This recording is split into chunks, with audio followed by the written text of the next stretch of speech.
Bahayanya korupsi sekarang jaringannya di pengadilan itu melibatkan 3 pengadilan. Gila, ini sangat berbahaya, sangat jorok sekarang.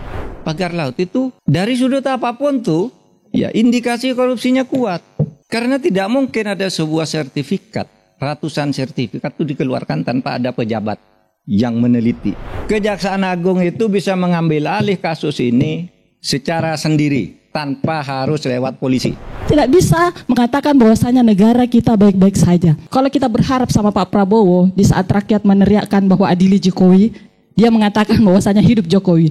Terus kita mau berharap sama siapa? Saya berharap hanya kepada Bapak mungkin untuk bagaimana betul-betul idealisme ini mengatakan bahwa ini benar, ini salah, mengambil langkah yang besar untuk negara kita. Jangan lupa subscribe dan nyalakan lonceng notifikasi. Selamat menyaksikan.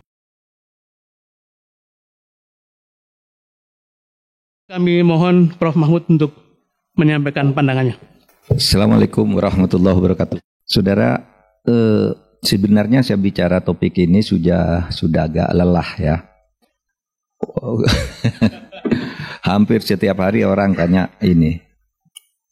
Tetapi saya tetapkan bicara ini pertama karena diminta resmi dengan surat harus bicara ini. Apa sih masalah extraordinary yang sedang kita hadapi di bidang penegakan hukum sekarang ini? Satu, karena diminta, karena begini juga teorinya itu sebuah propaganda yang diulang-ulang meskipun salah itu akhirnya akan diterima sebagai kebenaran. Seperti dulu dilakukan oleh Hitler, salah tapi terus dikampanyekan. Nah, apalagi kebaikan gitu ya. Kalau kejelekan aja bisa diterima, kalau diulang-ulang saya kira kebaikan pun ada. Kalau di dalam Khazanah Islam itu dulu ada itu studi batu sekeras apapun kalau setiap hari ditetesi air gitu bata gitu, tentu bukan batu karang, itu lama-lama akan pecah juga itu. Dan yang keempat alasannya karena ini masih sepersepuluh waktu kata Pak Dirman.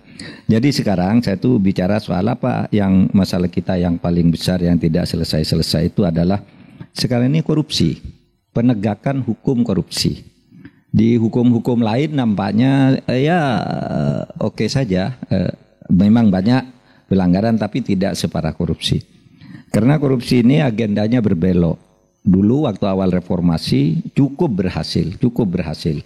Saudara bisa lihat di awal-awal reformasi sampai tahun 2007, 2009 itu kayaknya sih tidak ada korupsi baru. Baik yang diungkap waktu itu maupun yang mau dicari sekarang juga tidak ada. Karena pada waktu itu kuat sekali kita mendirikan KPK, MK, KY dan sebagainya. Tapi kemudian memburuk sampai akhirnya sekarang justru korupsi itu semakin menggurita. Jangkauan dan skalanya meluas ke atas, ke bawah, ke samping.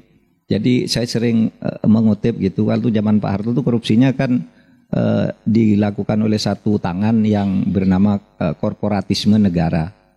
Dikelola oleh Pak Harto sendiri dan kroninya. Ya, sekarang enggak.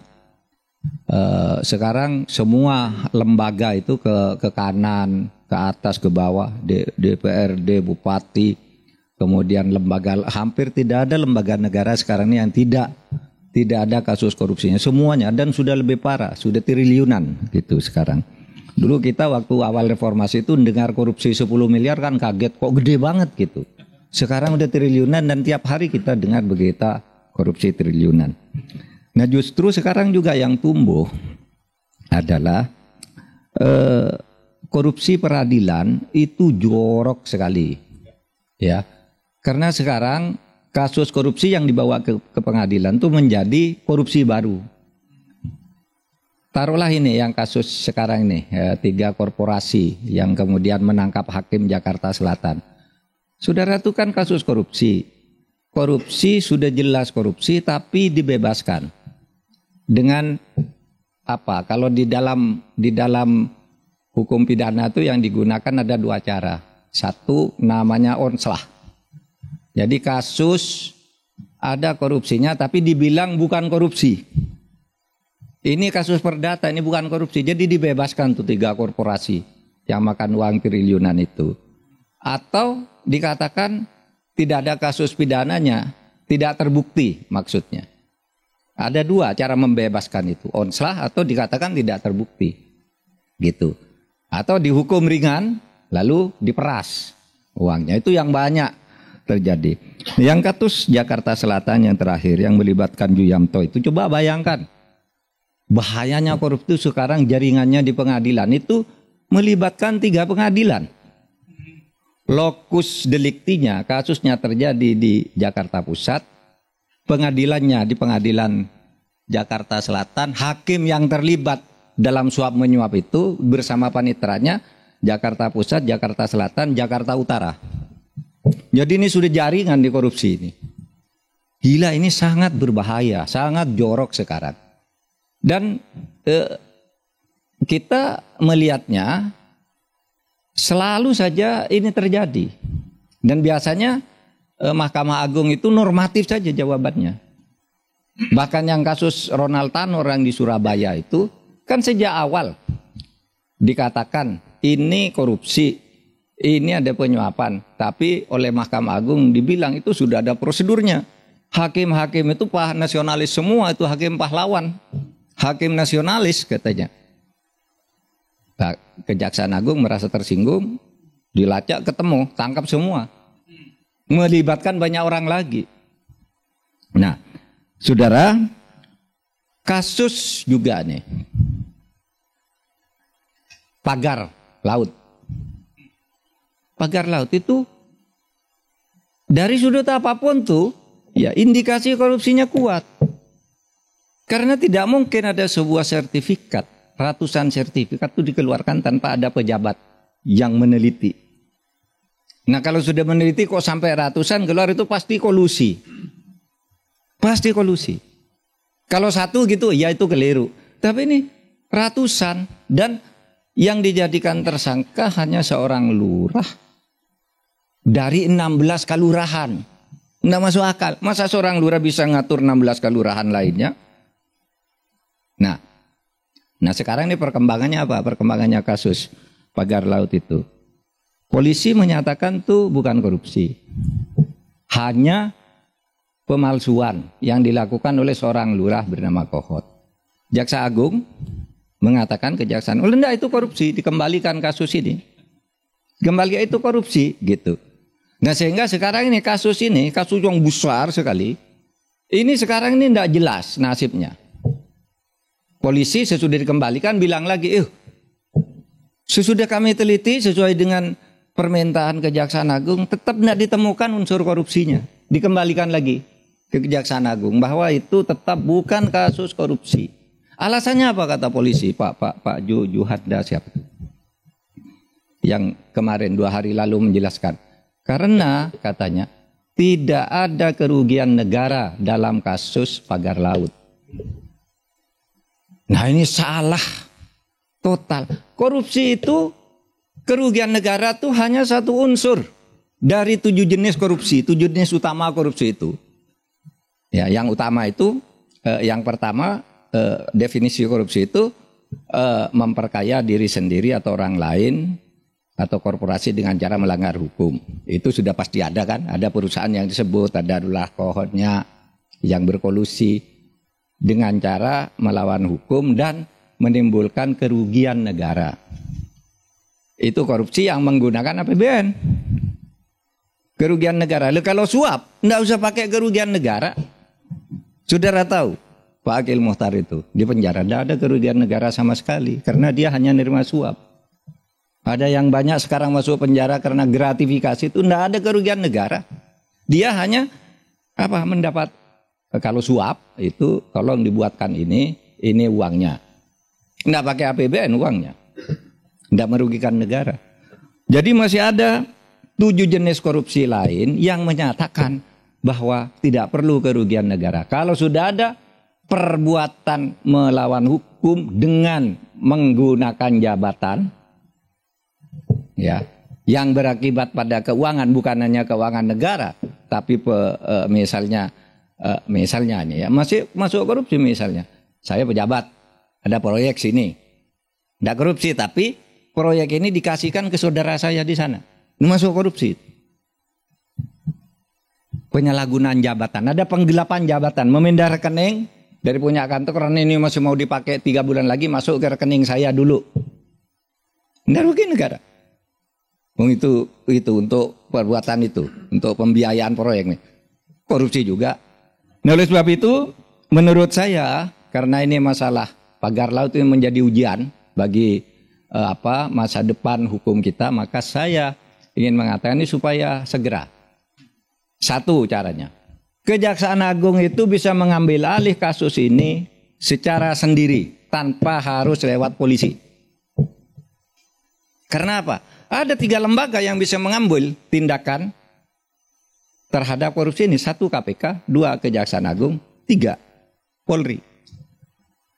Bisa Jaksa Agung ngambil. Kami berpendapat nih korupsi, sudah kami ambil alih. Yang kemarin soal Kohot itu, Lurah Kohot itu dianggap penggelapan atau pemalsuan, ya kita proses sesuai dengan temuan polisi, tapi korupsinya kami ungkap. Bisa. Yang kedua, polisi itu sekarang sudah punya badan pusat penanganan tindak pidana korupsi yang baru itu. Ya. Iya, Portas Tipikor, supaya serahkan aja ke situ. Kapolri mengatakan udah ini Tipidum sudah tidak bisa lagi, tidak nemukan, kamu yang nangani. Itu bisa kalau mau. Tetapi sekarang persoalannya itu jaringan. Sehingga setiap tindak pidana korupsi itu sekarang ini kalau berjalan udah mulai baik nih di tingkat bawah nih. Saya kira kita harus apresiasi juga Kejaksaan Agung, dan juga tidak boleh juga menafikan bahwa peran Pak Prabowo cukup bagus nih dalam mengungkap korupsi ini. Terutama di dalam statement-statementnya, dan itu dilakukan oleh Kejaksaan Agung dalam banyak kasus gitu. Tetapi kalau sudah menghadapi 2 hal, biasanya berbelok. Korupsi itu kena pada tahap tertentu. Kalau sudah menghadapi oligarki, pemilik modal yang diduga punya kaitan dengan pendanaan politik, macet. Sama kan? Yang pagar laut tuh berhenti, padahal korporasinya diungkap lebih dulu tuh daripada Kohotnya. Kita baru tahu soal arsin itu kan sesudah itu ribut karena ada korporasi melakukan itu. Kenapa kok jadi ke orang kecil? Sesudah masuk ke sini enggak berani. Pertamina, oplosan itu berhenti sekarang. Kemana coba sekarang kasusnya? Iya kan? Hilang. Katanya dulu ada yang lebih besar lagi. Pertamina itu tahun 2018 sampai 23. Yang 2023 aja, kata Jaksa Agung nih dia, yang 2023 aja sudah 930 triliun. Bagaimana kalau berjalan mundur ke tahun 2018 sesuai dengan perintah penyidikan? Surat perintah penyidikannya kan 2018 sampai 2003. Mana sekarang yang 2022 mundur sampai 2012? Tidak ada. Karena itu menyangkut orang-orang yang dulu sih kenal sebagai raja minyak, raja mafia minyak. Tidak ada sekarang. Semuanya mundur. Gitu. Kasus Tom Lembong. Boleh jadi Tom Lembong itu salah. Boleh jadi. Tetapi ingat, di surat dakwaan itu bahwa peristiwa ini terjadi sejak tahun 2015 sampai 2023. Kenapa yang maju hanya tahun 2015 Tom Lembong? Kenapa tidak sesudahnya juga yang justru lebih besar angkanya? Nah itu maksud saya, saudara, kita ini menghadapi soal berat, masalah extraordinary crime ini, korupsi ini. Namanya tetap di dunia internasional itu adalah korupsi yang luar biasa. Ya. Tindak kriminal luar biasa korupsi. Nah, ini masalah kita. Nah, kita berharap tentu, karena tentu harus berharap kita harus mengapresiasi yang baik-baik juga, ya. Maka ya kita apresiasi Pak Prabowo sekarang tingkatkan lagi dong pidato-pidatonya itu, bahwa sampai hari ini nih masih tegas tuh di luar negeri, pokoknya Indonesia enggak boleh ada korupsi. Kita sikat ini di luar negeri ini. Nah sekarang ini naik ke atas nih, naik ke atas. Karena ada menurut sebuah sumber A1 ketika ditanya, kata gimana nih caranya nangkap korupsi kakap itu. Si pejabatnya bilang, Pak, kalau nangkap korupsi kakap itu gampang kalau Bapak mau. Uang semua ada di sekitar Bapak ini kok. Iya, kan gitu aja sebenarnya. Mau ndak Pak Prabowo ini naik? Dan kita hargai pidato-pidatonya lah. Sebagai statement resmi pemerintah untuk memberantas korupsi itu saya kira tidak meragukan. Dan dia tetap galak tentang itu. Mungkin dia masih mengatur, ini kan 6 bulan dulu janjinya, ini 2 hari lagi 6 bulan. Mungkin dia mengatur, ntar dulu ini ditahan dulu agar kalau ditindak ini tidak beraksi, ini ntar dulu, ini ditata dulu. Mungkin itu yang dimaksud 6 bulan oleh Pak Prabowo. Kita akan melihat ini minggu-minggu ke depan, mudah-mudahan ada perubahan. Saudara, karena ini ada tadi apa sih baiknya, apa jeleknya, apa joroknya itu banyak sekali. Ya, gini, apa akibat dari ini semua? Akibat dari ini semua sekarang itu terjadi kalau dalam pembentukan hukum terjadi apa yang di dalam teori disebut autocratic legalism, di mana hukum itu dibuat untuk sebuah agenda politik penguasa. Jadi autocratic legalism itu kalau penguasa ingin sesuatu tapi hukumnya tidak ada, maka hukumnya dibuat agar sesuatu itu menjadi ada, tapi buatnya selintutan gitu, diam-diam. Bukan dibuat secara terbuka. Kalau dibuat secara terbuka melalui prosedur yang benar, aspiratif, itu ya legislasi biasa. Tapi kalau autocratic legalism itu buat diam-diam. Atau kalau ada aturannya diubah, dipaksakan diubah. Kalau tidak bisa diubah, mintakan pembatalan ke Mahkamah Konstitusi. Itu autocratic legalism. Itu teorinya. Di mana-mana. Yang kedua, sekarang ini terjadi apa yang disebut paranoid solidarity. Solidaritas kalap. Ya contohnya itu, kalau pengadilan tuh ada yang ditangkap gitu, yang lain membela-bela semua. Yang satu korp, karena takut ketangkap juga. Yang di atas Mahkamah Agungnya bilang, oh, itu kan sudah ikut prosedur, sudah aturan. Gitu. Kalau memang ditangkap ya ditangkap aja, nanti kami pecat, kan cuma gitu. Nggak ngambil langkah bahwa di tempat lain terjadi hal yang sama. Yang lain hanya membela. Oh itu hanya di tempat kami nggak ada begitu. Itu hakim brengsek gitu. Lalu yang lain-lain yang akan itu yang masih diincar itu dilindungi secara beramai-ramai. Oleh sebab itu kemarin saya terakhir nih melihat diskusi di Kompas, ada bagus tuh Hinca Panjaitan dari Partai Demokrat mengatakan ini peradilan kita ini sudah darurat, pengadilan darurat. Oleh sebab itu Presiden harus mengambil keputusan-keputusan yang darurat. Nggak bisa dikembalikan pada mekanisme-mekanisme itu. Mekanisme itu sudah busuk semua. Orangnya busuk, peraturannya busuk. Harus ada nih pengadilan ini yang menjadi benteng terakhir dari keadilan yang kita harapkan. Ini sudah kayak gitu. Harus ada langkah-langkah darurat karena situasinya sudah darurat.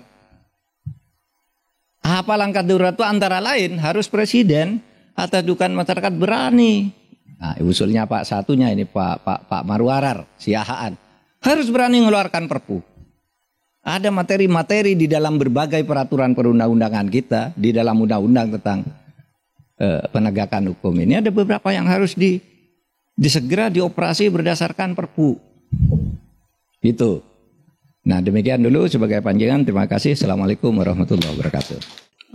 Kondisi sekarang bisa dikatakan bahwasanya sudah tepat Ali bin Abi Thalib mengatakan bahwasanya rusaknya suatu negara karena rusaknya suatu pemimpin. Jadi rusaknya pemimpin itu disebabkan juga karena ulama. Jadi ini sudah terjadi sekarang. Jadi kalau kita berharap sama Pak Prabowo di saat rakyat meneriakkan bahwa adili Jokowi, dia mengatakan bahwasanya hidup Jokowi. Terus kita mau berharap sama siapa? Kan seperti itu.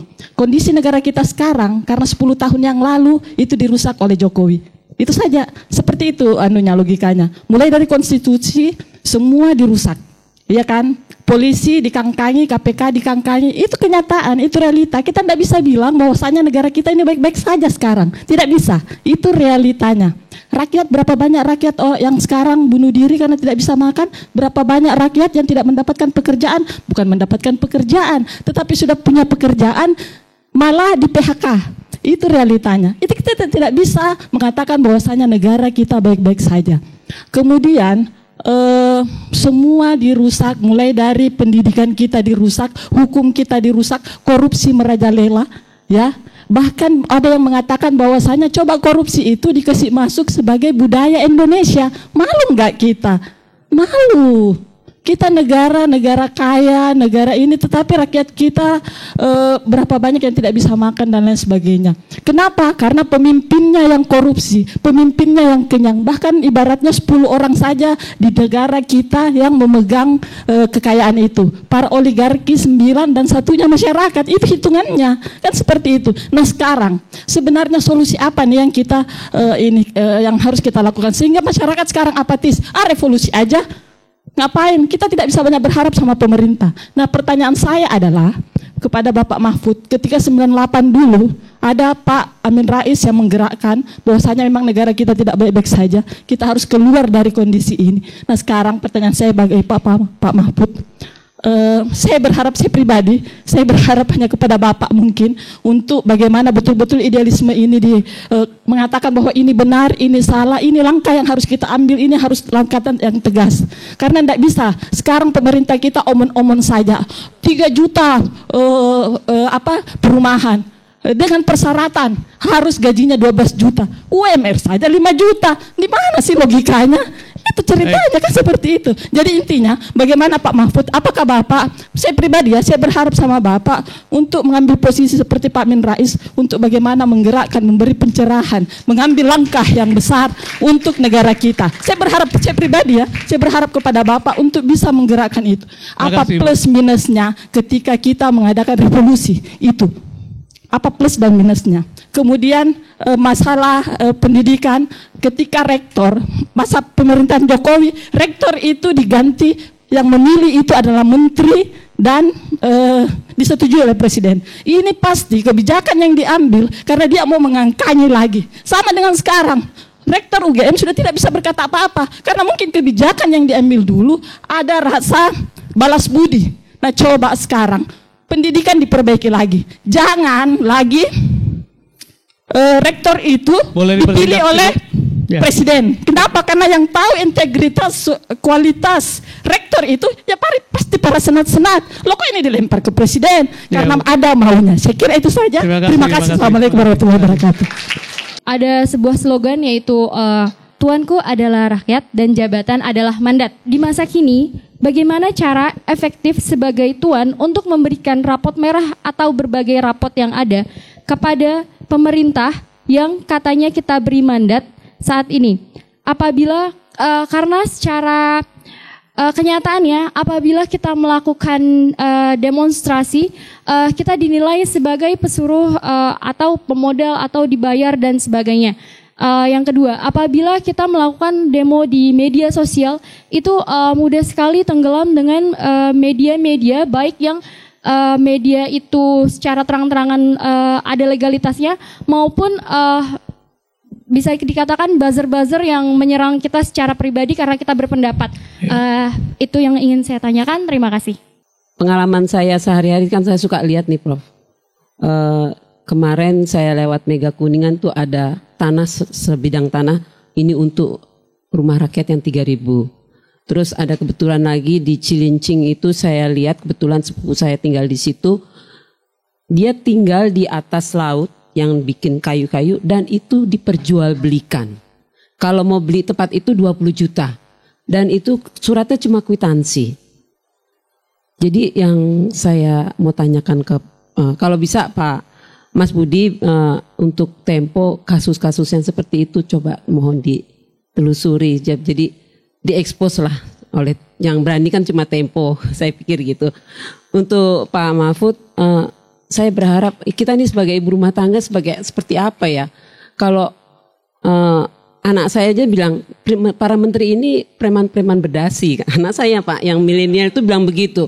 Karena ada geng-geng masing-masing seperti Bahlil dengan Luhut itu gengnya. Terus anak saya nih yang analisa seperti anak saya. Terus Julhas dengan Hartarto gengnya sendiri. Ini seperti apa Indonesia ini mau dibawa kemana? Itu aja, terima kasih. Silakan kepada Prof Mahfud untuk merespon.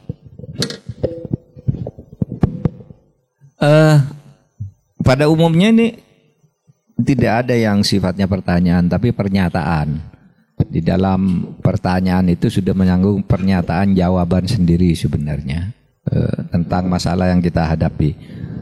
Saya kembali tadi yang di kata kunci bagi saya tadi katakan oleh pengantar di bagian akhir dari Pak Sudirman. Itu kuncinya presiden kok ini semua. Apa yang katakan tadi. Karena semua orang tahu tuh masalah itu. Semua orang tahu, semua saling tahu di antara ini. Cuma ada yang tidak berani, ada yang memang tidak punya kekuatan hukum, tidak legal itu, tidak legal standing untuk melakukan tindakan-tindakan itu. Ya. Ada yang takut kehilangan kursi, ada yang karena dia terlibat. Ini semua maka kuncinya ada di Pak Prabowo. Itu semua. Dan kita tinggal nyampaikan saran. Saran-saran kan sudah banyak disampaikan tadi. Nah, oleh sebab itu ya mari kita dorong rame-rame Pak Prabowo. Kalau solusi kan udah banyak ya yang ditawarkan oleh kita semua, oleh masyarakat. Pak, ini masalahnya gini. Anunya di sini, tindakannya di sini yang ambil ini. Tapi kan kalau tidak Pak Prabowo yang melakukan itu tidak bisa. Seperti kasus Mahkamah Agung dan sebagainya.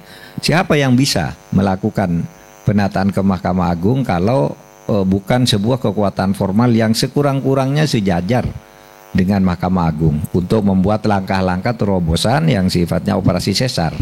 Nggak bisa kalau normatif-normatif saja semua perbuatan salah itu sekarang bisa dicarikan hukumnya kok. Bisa dicarikan tadi yang terakhir dari Merauke itu autokratik legalisme itu kalau tidak ada aturan hukum ya dibuatkan agar ada yang salah itu. Kehendak jahat itu dibuatkan aturan hukum sekarang. Ya, dulu kan gitu, zaman Orde Baru itu kenapa tuh Pak Amin Rais turun tangan dan kawan-kawan, tentu bukan hanya Pak Amin Rais. Kenapa pada generasi? Karena setiap perbuatan jelek itu dibuatkan hukumnya dulu, namanya GBHN. Misalnya orang mau korupsi, ini tidak ada aturannya, dibuat aja di GBHN. Misalnya apa? Misalnya maaf, mobil nasional gitu. Dulu kan ada orang berambisi ingin mobil nasional, lalu diperintahkan GBHN memerintahkan kepada presiden untuk mengambil langkah-langkah kan gitu agar memajukan industri mobil nasional. Lalu dibuat di situ aturannya kehendak presiden sendiri, diberikan kepada anaknya, lalu dibebaskan pajak dan sebagainya. Itu kan itu yang terjadi. Sama pengelolaan cengkeh, tata kelola cengkeh. Penggunaan pesawat untuk haji semua kan cuma dibagi-bagi gitu, dibuat aturannya dan itu tidak bisa dibantah. Ketika dipersoalkan, ini perintah GBHN kok gitu. Nah sekarang juga begitu, tinggal presiden punya political will, istilah yang sering dipakai. Presiden itu punya political will enggak sih? Pidato-pidato aja tadi di bawah enggak jalan gitu. Kalau presiden enggak mengambil langkah sendiri, memimpin sendiri, yang ngawasi sendiri urusan ini dan memimpin sendiri itu kan tidak pada kerja-kerja teknis, panggil aja ini kamu kok begini, diberitahu gitu langkah-langkah yang lebih konkret untuk itu. Nah saya kira itu Bu tadi ya saya hanya bisa menjanjikan saya akan terus bicara gitu ya. Beda saya kira situasinya dengan 98. Karena sekarang itu ada buzzer yang bisa dibayar menandingi pendapat-pendapat yang objektif bagus, itu tinggal aja bayar buzzer sekarang. Yang saya kemarin diberitahu oleh teman itu gampang sekali itu tekniknya untuk menghilangkan berita bahwa seseorang itu mengelola perjudian. Dari satu berita tuh ambil satu kata terus disambung dengan berita terus itu aja yang ditumpangkan, sehingga berita asli yang kritis itu hilang, lalu yang muncul pujian-pujian gitu. Nah itu beli aja gitu. Ada cara aja, ada teknik-teknik tertentu untuk melakukan itu. Saya kira itu Pak dari saya.